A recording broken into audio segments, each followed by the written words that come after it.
तो सही। और अब एक बात कहते मैया, एक बात कहूं, बस इतनी सी बात कहते हैं, फिर से हंसना शुरू कर देते। बलराम जी को बड़ा क्रोध आया। बलराम जी क्रोध में कह रहे कन्हैया बोलता क्यों नहीं, क्या हुआ है?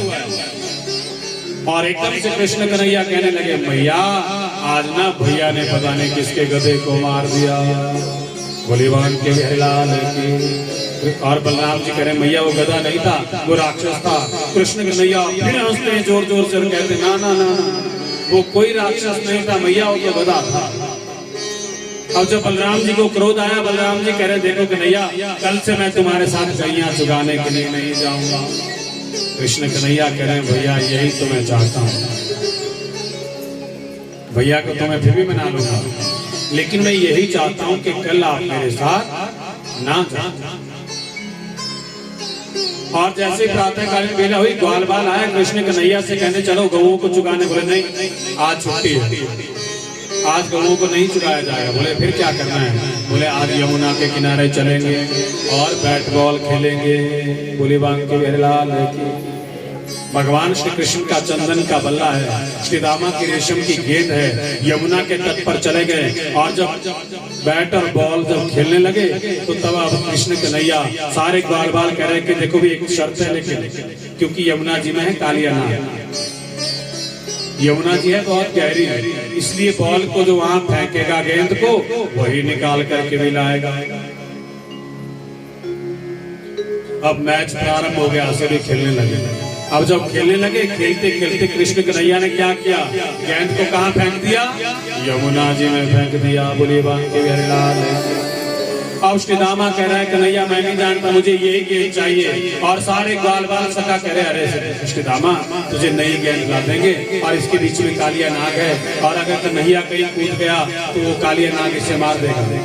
कालिया नाग इतना विषैला है कि यमुना जी के ऊपर से आकाश मार्ग से भी पक्षी उड़ता हुआ अगर जाए उसे भी अपने विष के द्वारा उससे नीचे खींच देता। यमुना जी में अगर कोई जीव पानी पी ले तो उसके लिए भी वो मार देता, उसका प्राणांत हो जाता।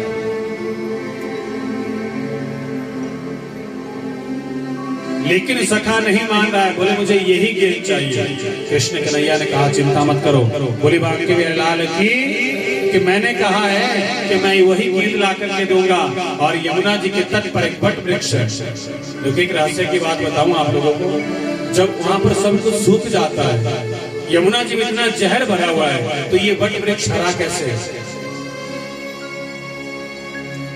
जब समुद्र मंथन हुआ था, और समुद्र मंथन के समय जब भगवान ने मोहिनी रूप धारण किया था अमृत को बांटने के लिए, और दैत्य और देवताओं में जो आपस में झगड़ा हो रहा है, तो जहां जहां ये अमृत की बूंदें गिरी है, गंगा जी के पावन तट पर आप लोग जाते हैं ना, गंगा जी घर की पौड़ी के ऊपर का ही महत्व क्यों है? क्योंकि वहां पर वो अमृत की बूंद गिरी है। यमुना जी में वो वृक्ष हरा क्यों है जबकि वहां सब कुछ सूख जाता है? क्योंकि वहां पर भी वृक्ष की बूंद गिरी है, और जो अमृत की बूंद गिरी है यही कारण है आज वो वृक्ष हरा है। भगवान श्री कृष्ण उस वट वृक्ष के ऊपर जैसे ही चढ़े, यमुना जी में छलांग लगाई, सारे ग्वाल बाल जो है रोना प्रारंभ कर दिया, भागते हुए चले गए। कृष्ण कन्हैया ने तो सच में यमुना में छलांग लगाई। अब जब यमुना जी में छलांग लगाई, कालिया नाग सोया हुआ है। काली नाग की पत्नी ने इतने सुंदर से सुडोले से बालक को जब देखा और पूछ रही बेटा तुम कौन हो, कहां से आए हो? बोली बांग के बिहरलाल की, बोली बांग के बिहरलाल की। देखो थोड़ा जयकारा जोर से बोलो। कृष्ण का जन्म तो काल हो गया, आज तो लीला ही लीला है, 5 बजे तो छुट्टी हो जाएगी, कोई बात। बोली बांग के बिहरलाल की। पर कथाएं बहुत ज्यादा है, अगर ऐसा हो थोड़ा सा कथा कथनाथ समझाता है, वैसे कोशिश तो हमने ये की कि आपको अधिक से अधिक कथाएं सुनाएं, लेकिन ये पूर्ण नहीं होती है ना। हम लोग पूर्ण हो जाएंगे, कथाएं पूर्ण नहीं होती। भगवान श्री कृष्ण कितनी लीलाएं हैं, इनका कितना भी वर्णन करते रहो, लेकिन एक मर्यादा होती है, उस मर्यादा में बंद करके हम लोगों को कार्य करना चाहिए। और कथा कथनाथ समझाता, मैंने कहा कथाएं तो हम जितनी मर्जी सुने, लेकिन कथा से अगर व्यथा मिट जाए तो समझ लो कथा श्रवण कर ली। और कथा श्रवण करके कोई एक शब्द अगर हम अपने घर लेकर के जाए, उसे अपने जीवन में उतारें, तो समझ लो हम लोगों ने कथा श्रवण कर ली और हमने अपने जीवन को सार्थक किया। अब जैसे ही नाग पत्नियों ने जो नन्हे से सुंदर सुडोले से बालक को देखा और पूछ रही है, बेटा तुम कौन हो, कहां से आए, यहाँ से चले जाओ, हमारे पति के स्वभाव को तुम नहीं जानते, और यदि इनकी निद्रा खुल गई ना ये तुम्हें मार देंगे। कृष्ण कन्हैया कह रहे, मैया हुआ क्या है कि मेरी मैया के मदाने की रस्सी टूट गई है और मैं आपके पति की रस्सी बनाना चाहता हूं, इसीलिए यहां पर आया। देखो पहले पहले माताएं जब जो घड़े में दूध भिगोया करती थी, अब तो मशीनें चल पड़ी है ना, पहले घड़े में जब दूध भिगोया करती थी तो एक बहुत सी माताएं कमल स्तोत्र गाया करती थी। पहले पहले जो बिल्कुल अनपढ़ हुआ करती वो गाती थी, अब तो ज्यादा पढ़ी लिखी बनी गाती है। बोली वाणी के हरलाल की श्री कमल नेत्र कटे पीताम्बर, ये वही नागलीला है जो पहले पुरानी माताएं गाया करती थी। अब जब नाग पत्नियां बार बार करी, बेटा यहाँ से चले जाओ, जो तुम्हें चाहिए ना वो ले लो। बोले आपके पति की रस्सी बनानी है, क्योंकि मेरी मैया की मधानी की जो रस्सी है वो टूट चुकी। बोले उठाओ अपने पति को। बोले बेटा इसका स्वभाव बहुत खराब है, अगर उठ गया तो तुम्हें जीवित नहीं छोड़ेगा। लेकिन कृष्ण कन्हैया बार बार कह रहे, भैया अगर आप नहीं उठाओगे तो मैं उठाऊंगा, लेकिन आज आपके पति से मिलकर के ही जाऊंगा।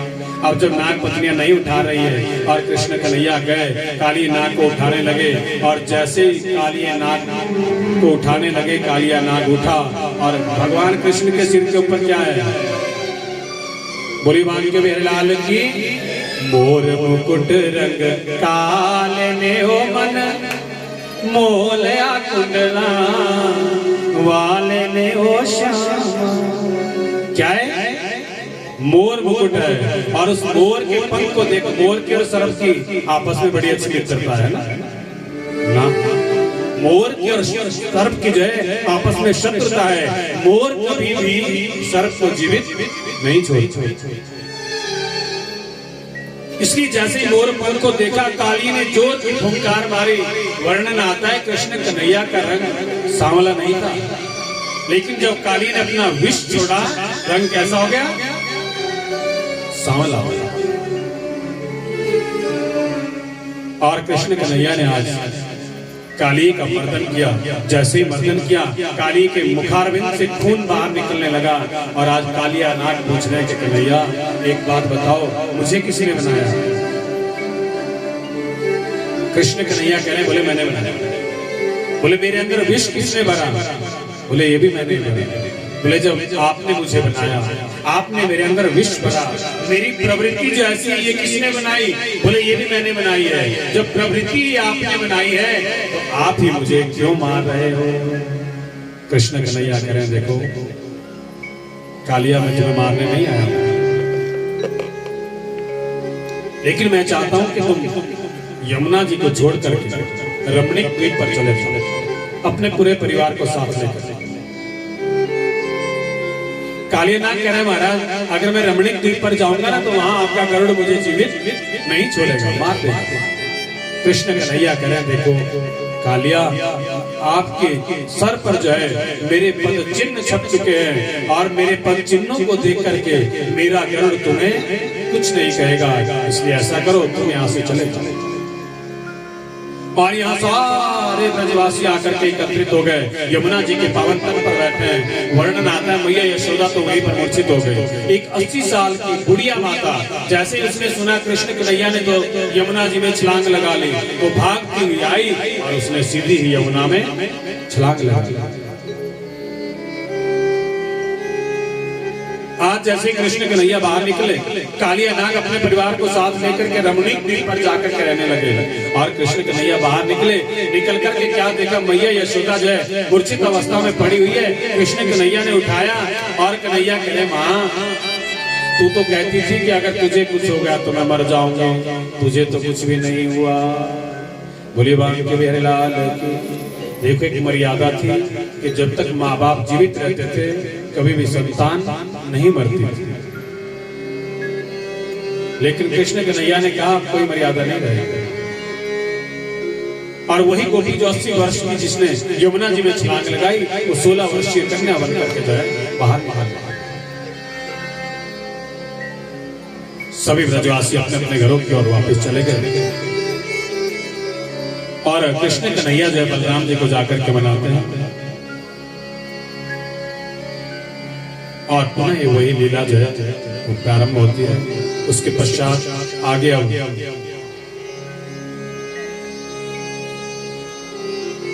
गंगा के पावन तट पर सुखदेव स्वामी वर्णन करें कि राजन हेमंते प्रतिमे मासी नंद व्रज कुमारिका चेरूय विषयम मुंजाना कात्यायन्य अर्चनम ऋतम कि 84 कोस ब्रजमंडल की रहने वाली छोटी छोटी गोपियां जो है वो अब क्या करती है, प्रातः काल में बेला में 4 बजे उठती है और यमुना जी में स्नान करने के लिए जाती है और यमुना जी में स्नान करती है। उसके पश्चात जो है कृष्ण कन्हैया को पति रूप में प्राप्त करने के लिए माता कात्यायनी के मंदिर में जाकर के माँ कात्यायनी की पूजा की।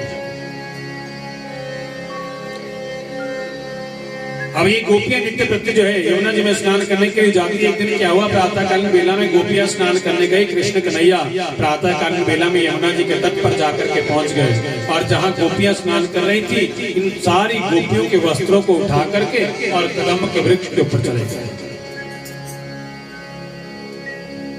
जैसे ही गोपियां स्नान करके बाहर आने लगी और बाहर क्या देखा, वस्त्र तो हमारे यहाँ है ही नहीं। गोपियां समझ गई इसका मतलब ये है कृष्ण कन्हैया यहाँ पर ही है। आवाज लगा रही, कन्हैया हमारे वस्त्रों को वापस दे दो। कृष्ण कन्हैया कह रहे मैंने तुम्हारे वस्त्रों को नहीं दिया।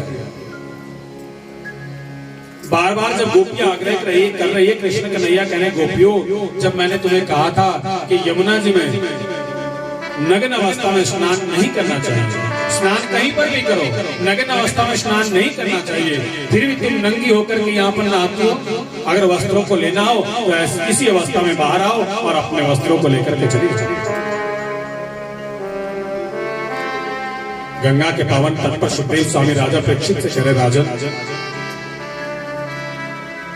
कृष्ण कन्हैया की बाल लीलाओं का, कृष्ण कन्हैया की लीलाओं को यदि श्रवण करना हो, भागवत जी के 10वें स्कंद को यदि श्रवण करना हो तो विवेक के साथ सुनना चाहिए। बोली वाणी के बहरलाल की। सुखदेव महाराज जी कह रहे, राजन कलयुग में क्या होगा कि लंपट पुरुष क्या कहेंगे कि ये कन्हैया जिसने औरों की औरतों के कपड़े चुराए, दूसरों की औरतों के जो है साथ रासलीला की, नृत्य किया। सुखदेव स्वामी कह रहे, राजन जिन कन्याओं के वस्त्रों को कृष्ण कन्हैया ने चुराया है उनकी अवस्था है 3 और 4 वर्ष की और कृष्ण कन्हैया की आयु है 5.5 वर्ष। कलियुगी जीवों के अंदर भी 5 और 10 वर्षों तक काम वासना जागृत नहीं होती, तो उन बालकों में किस तरह से काम वासना जागृत हो सकती है। और यहाँ पर सुखदेव स्वामी राजा परीक्षित के लिए कह, राजन यहाँ पर कृष्ण कन्हैया ने गोपियों के वस्त्रों को नहीं, अविद्या रूपी वस्त्रों का हरण किया, अज्ञान रूपी वस्त्रों का हरण किया है, ना कि कपड़ों को चुराया। अविद्या रूपी वस्त्रों का हरण करके जो है कृष्ण कन्हैया कह रहे, गोपियों आइंदा के लिए एक बात ध्यान रखना, कभी भी कहीं भी अगर तुम लोग हो तो नग्न अवस्था में स्नान नहीं करना चाहिए। और नग्न अवस्था में यदि हम लोग स्नान करते हैं तो हम नारायण का अपमान करते हैं। बोली वाणी के बहरलाल की। इसी प्रकार से गोपियों ने कृष्ण कन्हैया की बात को माना और आगे वर्णन आता है रास पंचाध्याय का, जो भागवत जी का हृदय है, जो कि हम आपको कल महाराज की कथा सुनाएंगे। और कल आप एक बात का ध्यान रखें, कल की कथा 12 बजे से शुरू होगी और 2 बजे तक, इसलिए कल आप समय अनुसार आए। नहीं तो ऐसा ना हो कि जब तक आप आए तब तक हम कहीं रास्ते में ही ऊपर मिले। बोली बान के बहरलाल की। कल ठीक 12 बजे से कथा प्रारंभ होगी, आप 12 बजे आकर के पहुंचे और 2 बजे तक, क्योंकि कथाएं तो बहुत है लेकिन इन्हें पूर्ण करना हमारे बस से बाहर है। लेकिन कल श्रीमद् भागवत जी का जो हृदय है रास पंचाध्याय, उसका वर्णन करेंगे। और आइए अब हम एक भजन करेंगे और फिर उसके पश्चात आरती करेंगे।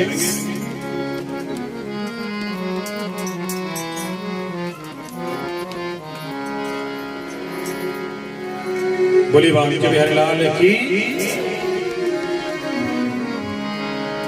मैं तो चली वृंदावन राणा,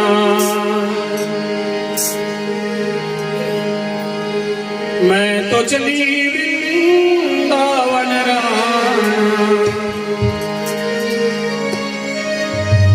सोए भाग्य जगे राणा जी तेरे, महलों में दिल ना लगे राणा जी तेरे, महलों में दिल ना। सभी ने बड़ी मस्ती से तालियां बजाई और अब तो मेरे ख्याल आपको याद भी हो गया होगा भजन, है ना? नहीं हुआ? बोली वाली लाल की याद हो गया ना सबको? मैं तो चली वृंदावन राणा, मैं तो चली वृंदावन राणा, सोए भाग्य जगे राणा जी तेरे, महलों में दिल ना लगे राणा जी तेरे, राणा जी तेरे, महलों में दिल ना लगे राणा जी तेरे। मैं तो चली वृंदावन राणा, मैं तो चली वृंदावन राणा, सोए भाग्य जगे राणा जी तेरे, महलों में दिल ना लगे राणा जी तेरे, राणा जी तेरे, महलों में दिल ना लगे राणा जी तेरे। शाबाश, ताली मस्ती से।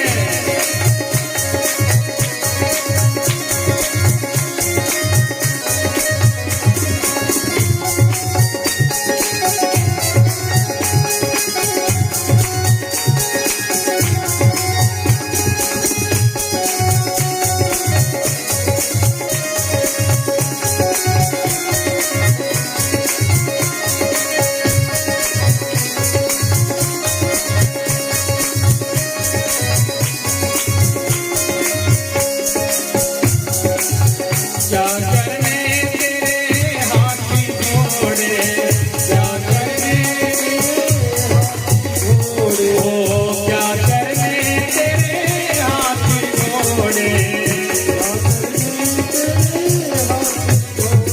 ओ क्या करने तेरे हाथी घोड़े, क्या करने तेरे हाथी घोड़े, हम तो पैदल चले राणा जी तेरे, महलों में दिल ना लगे राणा जी तेरे, राणा जी तेरे, महलों में दिल ना लगे राणा जी तेरे। मैं तो चली वृंदावन राणा, मैं तो चली वृंदावन राणा, ओ मैं तो चली वृंदावन राणा, मैं तो चली वृंदावन राणा, सोए भाग्य जगे राणा जी तेरे, महलों में दिल ना लगे राणा जी तेरे। शाबाश, ताली मस्ती से जरा।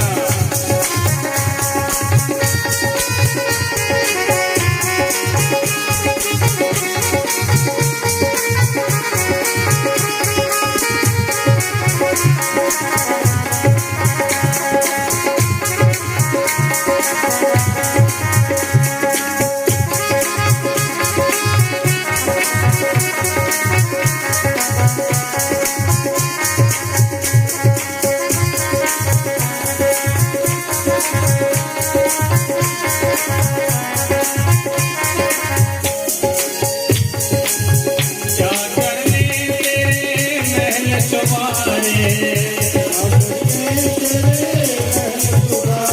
ओ क्या करने तेरे महल चुबारे, क्या करने तेरे महल चुबारे, ओ क्या करने तेरे महल चुबारे, क्या करने तेरे महल चुबारे, वृंदावन कुटिया में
पीला चोला मिले राणा जी तेरे महलों में दिल ना लगे, राणा जी तेरे राणा जी तेरे महलों में दिल ना लगे, राणा जी तेरे। मैं तो चली वृंदावन राणा, मैं तो चली वृंदावन राणा, सोए भाग्य जगे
बोले बाल के बिरलाल की सदगुरु भगवान की कुलजा मैया की इष्ट भगवान की पवन पुत्र हनुमान की अपने अपने माता पिता की अपने अपने गुरु महाराज की आज की आनंद की शंकर भगवान की जय जय श्री राधे जय जय श्री राधे जय जय श्री राधे। सभी लोग ऐसे ही अपने अपने स्थान पर बैठे रहे, अब आरती करेंगे। जय श्री राधे जय श्री कृष्ण।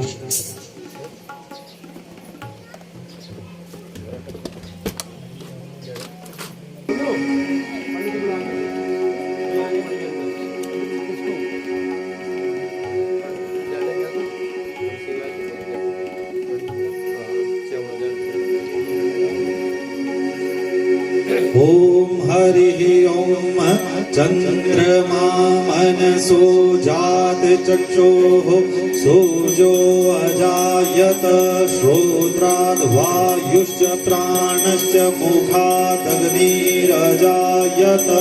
ओम हरि ओम इदगुं हविः प्रजननं मे अस्तु दशविदगुं सर्वगणगुं स्वस्तये आत्मसनि प्रजासनि पशुसनि लोकसन्य भयसनि अग्निः प्रजा बहुलां मे करोत्वन्नं पयो रेतु अस्मासु धत्त।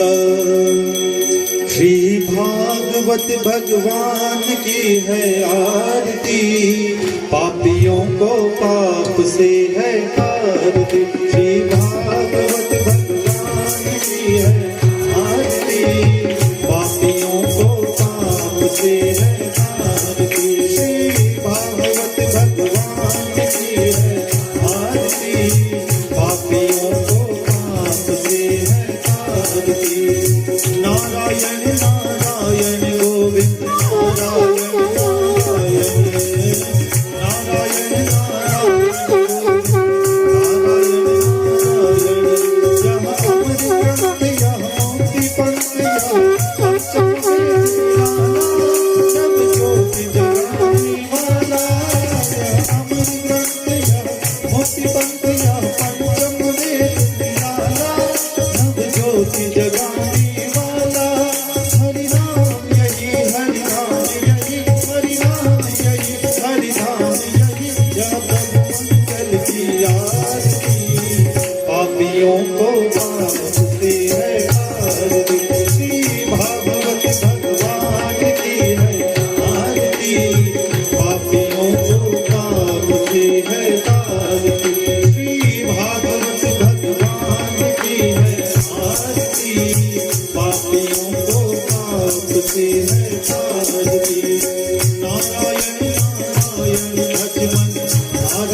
कराने वाला शांति की पावन पुनीत पापों को मिटाने वाला हरि दर्श कराने वाला ये सुख हरनी ये दुख हरनी ये सुख हरनी ये दुख हरनी यह मधुसूदन की आरती पापियों को पाप से है आरती। श्री भागवत भगवान की है आरती पापियों को पाप से है आरती। श्री भागवत भगवान की है आरती पापियों को पाप से है आरती। नारायण नारायण हरि हर नारायण नारायण नारायण नारायण हरि हर नारायण नारायण। यह मधुर बोल जग पंथ खोल सन्मार्ग दिखाने वाला बिगड़ी को बनाने वाला। यह मधुर बोल जग पंथ खोल सन्मार्ग दिखाने वाला बिगड़ी को बनाने वाला। श्री राम यही घनश्याम यही श्री राम यही घनश्याम यही श्री राम यही घनश्याम यही श्री राम यही घनश्याम यही। यह प्रभु महिमा की आरती पापियों को पाप से है आरती। श्री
जानकी नायक श्री रामचंद्रं भजे पार्वती नायकं श्री बालचंद्रं भजे राधिका नायकं श्री कृष्णचंद्रं भजे।